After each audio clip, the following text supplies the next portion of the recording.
22 अप्रैल 2025 की दोपहर 2:25 के आसपास का ये वक्त रहा होगा। जम्मू कश्मीर का एक ज़िला लगता है अनंतनाग, और अनंतनाग का ही एक इलाका लगता है पहलगाम। पहलगाम से लगभग 6 किलोमीटर दूर एक बैसरन घाटी है, और बैसरन घाटी पर इस वक्त 22 अप्रैल 2025 को लगभग 2000 से ज़्यादा टूरिस्ट थे, सैलानी थे। जो इसका एग्जिट पॉइंट होता है, वहाँ पर एक आतंकवादी है। आतंकवादी के हाथ में एक आधुनिक हथियार है। वो लगातार गोली पर गोली चला रहा था, और इसी बीच में जब कुछ सैलानियों को ये बात पता चलती है तो उसकी गोलियों की आवाज़ सुनने के बाद वो दौड़ने लगते हैं, भागने लगते हैं, अपनी जान बचाने के लिए एंट्री पॉइंट की तरफ जा रहे थे। यही चाहते थे आतंकवादी कि ऐसा ही हो, क्योंकि एंट्री पॉइंट पर पहले से ही 2 आतंकवादी मौजूद होते हैं। और उन दोनों आतंकवादियों ने लोगों को निशाना बनाना शुरू कर दिया, उन्होंने छटनी शुरू कर दी, उन्होंने लोगों को चुनना शुरू कर दिया। जो हिंदू थे उन्हें एक तरफ, जो मुसलमान थे एक तरफ। जो मुसलमान बता रहे थे उनसे कलमा पढ़वाया जा रहा था, और जो हिंदू थे उनको गोली मारी जा रही थी। इस तरह से करते करते उन्होंने 25 हिंदुओं को मारा, 2 विदेशी और एक कश्मीरी जिसने बंदूक छीनने की कोशिश की थी उसको भी मार दिया। अब इस मामले की जांच पड़ताल चल रही है। पूरी दुनिया में इस घटना को लेकर चर्चा चल रही है। हर कोई इस बारे में बातचीत करना चाहता है। लगभग 5-6 दिन के बाद एक वीडियो सोशल मीडिया पर बहुत तेज़ी के साथ वायरल हो जाता है। जैसे ये वीडियो बहुत तेज़ी के साथ वायरल होता है, 54 सेकंड का ये वीडियो होता है। अब चाहे वो घोड़े वाले हों, चाहे वो टी स्टॉल वाले हों, या फिर जिपलाइन वाला हो, इस तरह से लगभग 100 से ज़्यादा लोग चिन्हित कर लिए गए हैं। उनसे पूछताछ की जा रही है, उनसे बातचीत की जा रही है, क्योंकि 54 सेकंड के उस वीडियो ने कई तरह के संदेश दिए हैं, कई तरह के मैसेज दिए हैं। हालांकि अभी एनआईए अभी किसी ठोस नतीजे पर नहीं पहुंची है, लेकिन जांच पड़ताल चल रही है। और जांच पड़ताल के दौरान ही ये पता चलता है कि जो 3 आतंकवादी थे मैदान में, और एक आतंकवादी या तो बताया जाता वो किसी पेड़ पे से चढ़कर गोली चला रहा था, या फिर वो जंगल में छिपा हुआ था। मौके पर अभी 4 आतंकवादियों के होने की जानकारी सामने आई है। उन 4 में से एक आतंकवादी है जिसकी पहचान कर ली गई है। आज की इस कहानी के माध्यम से उस 54 सेकंड की वीडियो, साथ ही वो आतंकवादी जो जिसकी पहचान कर ली गई है, उसके बारे में विस्तार से तफसील से बातचीत करने की कोशिश करेंगे।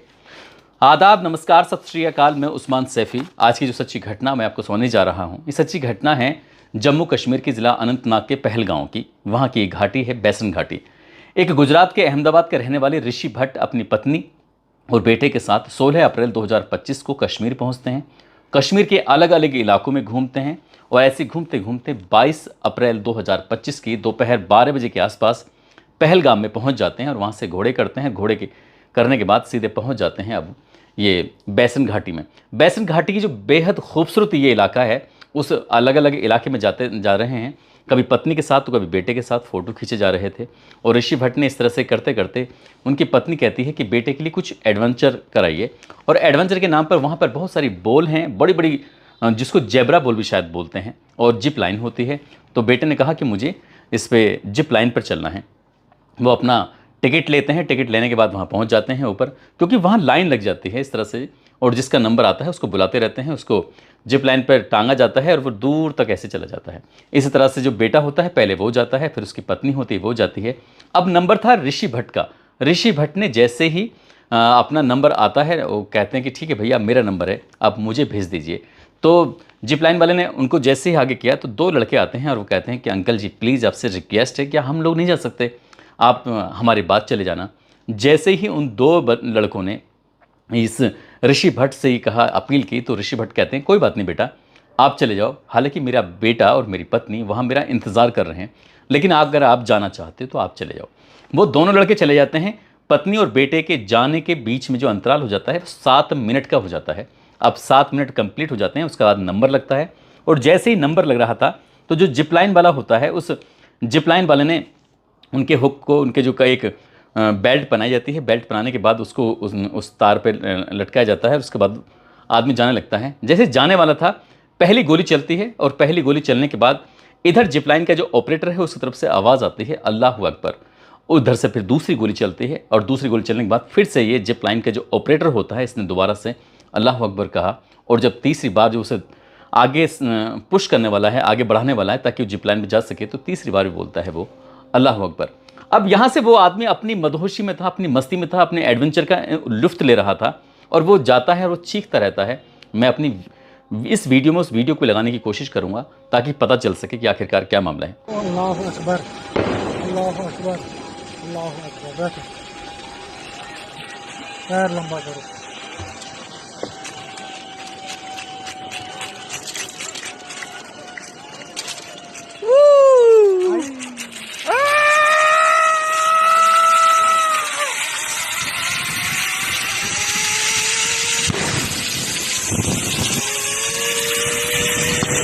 तो जैसे ये व्यक्ति जा रहा है, जाते जाते ये अपने एक मदहोशी में था, अपने उस वक्त का लुत्फ़ ले रहा था। लेकिन इसी बीच में उसने बाद में जब यहाँ से जाने के 20 सेकंड के बाद उसको एहसास होता है कि यार कुछ तो हुआ है, ये लोग भाग क्यों रहे थे, ये क्यों, क्या हो रहा था। जाकर देखता है 4-5 लोगों की उसी जीप लाइन में जहाँ पर वो जाकर रुकती है, वहीं जाके देखे तो मारे जा चुके थे। आतंकवादियों ने उनको भी मार दिया था। पत्नी और जो बेटा होता है वो उस ऋषि भट्ट का हाथ पकड़ते हैं और वो जंगल की तरफ भागने लगते हैं ताकि उसके ऋषि भट्ट पर किसी तरह की कोई आंच ना जाए। पूछा जाता है, पता किया जाता है तो पता चलता है कि यहाँ पर आतंकवादी हमला हो गया है। अब ऋषि भट्ट ने अपने बच्चों की, अपने पत्नी की जान बचाई और वहाँ से भागने लगते हैं। अपने वापस अहमदाबाद पहुँच जाते हैं, गुजरात। और जाने के बाद वो अचानक से उस वीडियो को देखने लगते हैं। और जैसे इस वीडियो को देख रहे थे तो देखते देखते उसमें शुरुआत में ध्यान नहीं जाता, लेकिन बाद में ध्यान जाता है कि जब गोली चली थी तब उस ऑपरेटर ने आखिरकार ऐसा क्यों बोला, क्या बात थी, अल्लाह अकबर क्यों कह रहा था बार बार। तो उसने एक फ़ौजी को ये वाला वीडियो भेजा। फ़ौजी को जैसे वीडियो भेजा, उन्होंने कहा ठीक है हम जांच पड़ताल करते हैं। और इसके बाद किसी और को भी वीडियो दिखाया था और देखते देखते वो वीडियो पूरे भारतवर्ष में बहुत तेज़ी के साथ वायरल होने लगता है। अब इस मामले में फिर जाँच पड़ताल शुरू हो जाती है। पुलिस ने अब गिरफ्तार करना शुरू किया, हिरासत में लेना शुरू किया, पूछताछ करना शुरू किया। साथ ही अब पहलगाम की चाहे पुलिस स्टेशन हो या फिर NIA की टीम ने जब पूछताछ करना शुरू किया तो जो इसका जिप लाइन का ऑपरेटर होता है उसका नाम था मुजम्मिल अहमद कमर। अब इसको पहले तो बुलाया गया था, लेकिन पहले इस तरह की वीडियो सामने नहीं आई थी। लेकिन वीडियो जैसे सामने आती है उसको 28 अप्रैल 2025 को हिरासत में लिया जाता है और हिरासत में लेकर इससे पूछताछ शुरू हो जाती है। हालांकि जब ये घर पहुंचता है तो घर जब गया था तो कुछ घबराया हुआ था, डरा हुआ था। जब घर वालों ने पूछने की कोशिश की कि क्या हुआ, तुम क्यों इतने घबरा रहे हो, डरे हो, तो वो सही से जवाब नहीं दे पा रहा था। उस वीडियो को देखने के बाद ये सस्पेक्ट के दायरे में तो आ ही जाता है। हालांकि ऐसा कुछ बात ना निकले एक अलग बात है, लेकिन जैसे वीडियो देखी जा रही है उस वीडियो को सीधे सीधे इनकार नहीं कर सकते। कुछ ना कुछ तो ऐसा झोल रहा होगा जिस तरह से उसने बोलना शुरू किया। क्योंकि इस व्यक्ति ने, जिसका नाम ऋषि भट्ट होता है, उसने दावा किया था कि उससे पहले लगभग 7 लोग गए थे, लेकिन 7 लोगों के बारे में तो उसने एक बार भी अल्लाह अकबर नहीं कहा। लेकिन उसी के बारे में क्यों कहा जब उधर गोली शुरू हो जाती है। इसका मतलब यह है कि कुछ ना कुछ तो ऐसी बात है जो ये जानता है। पुलिस ने लगभग 100 से ज़्यादा ऐसे लोगों को हिरासत में लिया, उनसे पूछताछ की। जो घोड़े वाले भी हैं, जो वहाँ टी स्टॉल वाले भी हैं, भेलपुरी भी लगाते हैं, जिप ऑपरेटर हैं, इस तरह के जो वहाँ लोग काम कर रहे थे, उनसे पूछताछ जारी है। और पूछताछ के साथ साथ ही कम से कम 15 ऐसे ग्राउंड वर्कर को इन्होंने ये हिरासत में लिया है, उनसे पूछताछ की है। ये ओवरग्राउंड वर्कर, इनको ऐसे मान के चलिए जैसे स्लीपर सेल होते हैं जो आतंकवादियों के लिए काम करते हैं। कभी कभी ये भीड़ का हिस्सा बन जाते हैं तो कभी पथराव भी करते हैं। कुछ इस तरह का इनका काम है। एक तरह के संदिग्ध जितने भी काम होते हैं ये ओवरग्राउंड वर्कर जो होते हैं इनके काम होते हैं। 15 ऐसे लोगों को हिरासत में लिया, उनसे पूछताछ की और पूछताछ करने के बाद जब बारी बारी से एक एक कड़ी को जोड़ने की कोशिश की तो एक फ़ोटो सोशल मीडिया पर बहुत तेज़ी के साथ वायरल हो रहा था।